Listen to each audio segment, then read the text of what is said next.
Welcome back to Peril Pending, where today we're looking at Farage's Soviet school plan.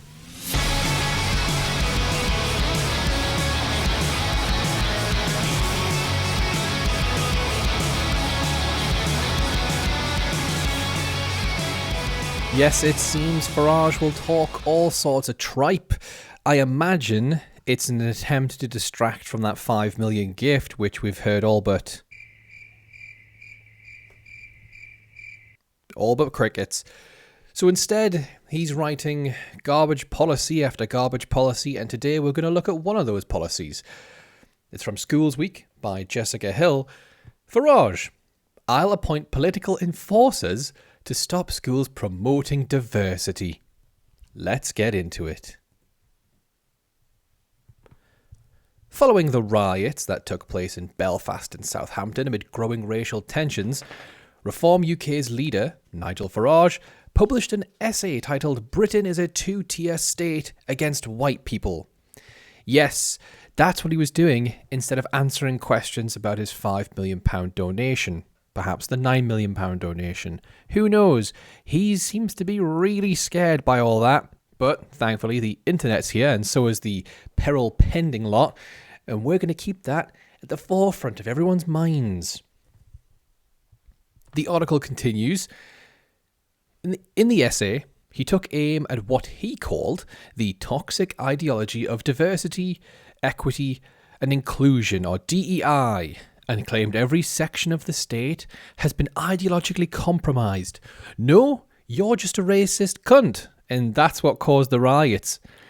There's no DEI boogeyman, but I think that you're aware that that resonates with your lot, the Reform lot, because you kind of got to be a little bit out of the loop if you vote for Reform, let's be honest at this point. Farage claimed that in the education sector, bureaucrats are more interested in diversity than the educational success of the latest group of pupils.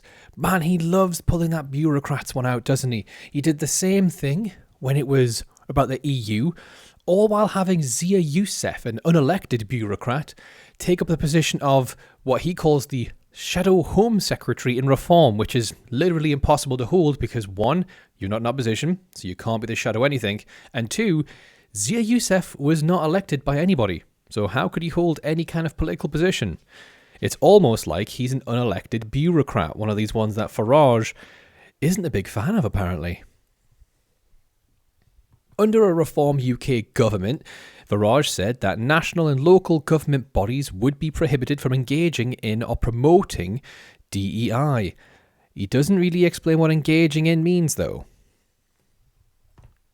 Quote, "To ensure democratic accountability, political appointments will be appointed from Westminster into public bodies with a mandate to enforce bans on DEI at a ground level," he said.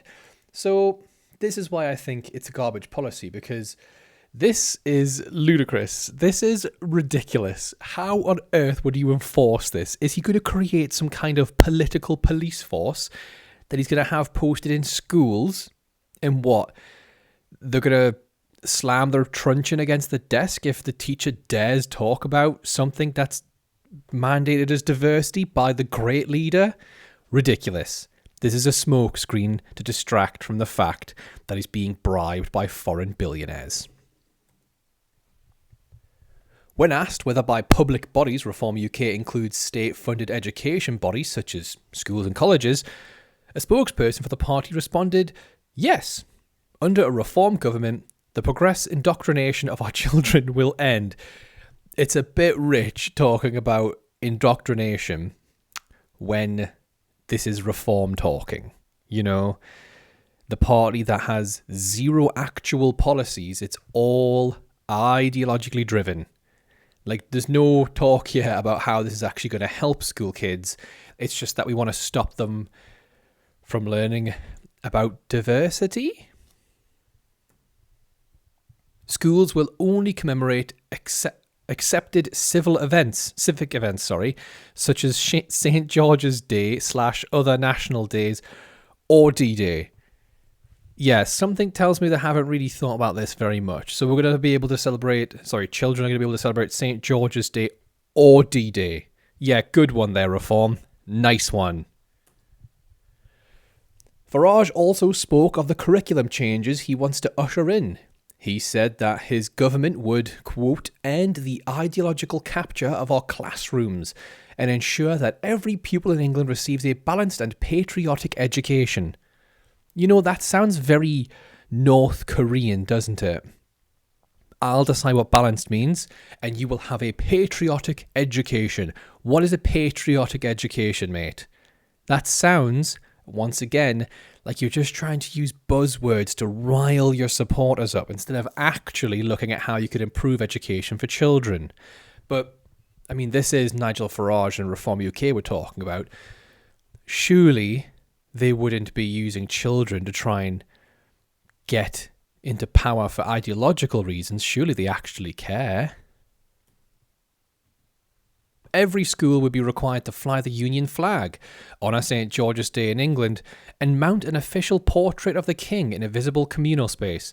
Yeah, because that's why kids are falling behind at school these days. It's because there's not enough pictures of a king and there's not enough flags. What a joke. A new history curriculum would be launched, which Farage said would be rooted in honouring our island's story with pride. Oh, what a fucking joke, man. Yeah, we did some good things. We also did some bad things. It's good to get both sides of the coin.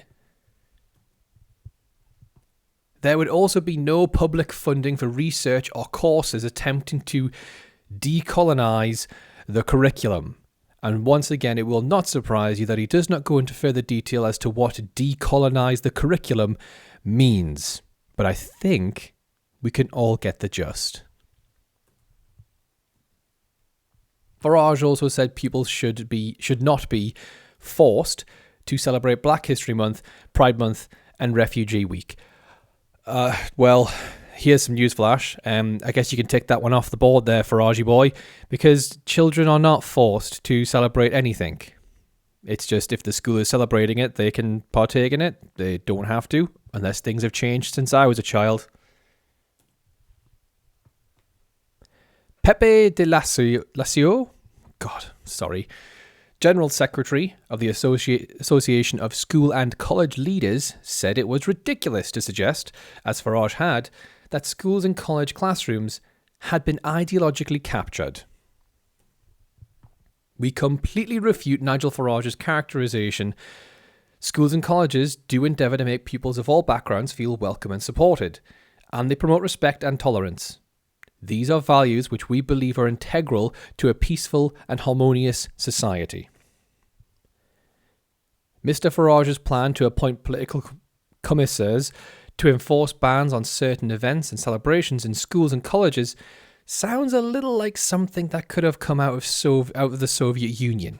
It is chilling, she ends her comments with. Now, is anyone really surprised that Nigel Farage, the man who said that Putin was the leader he admires the most and who, I believe it was Nathan Gill, admitted to taking bribes from the Kremlin, is anyone surprised that he's got a real Russian twang to his school policy?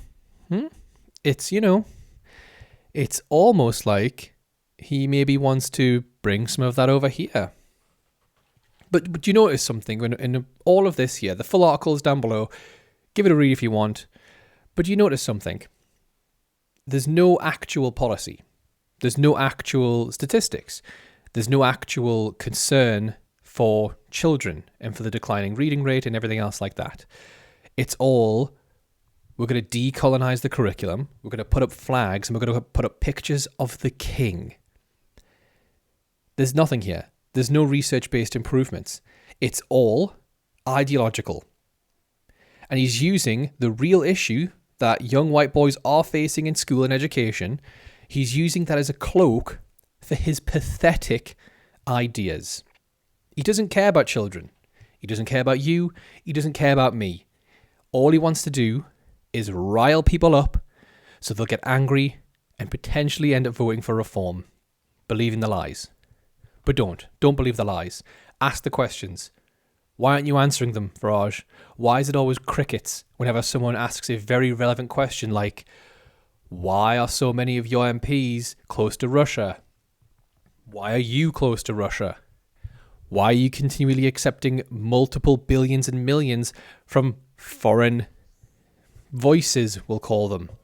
And why are you upset when those donations are going to get capped? Surely you should be wanting the working class, as you call your party, to support you. But those are just my thoughts. Let me know in the comments below. And until next time, don't vote for Reform. They're really not on your side.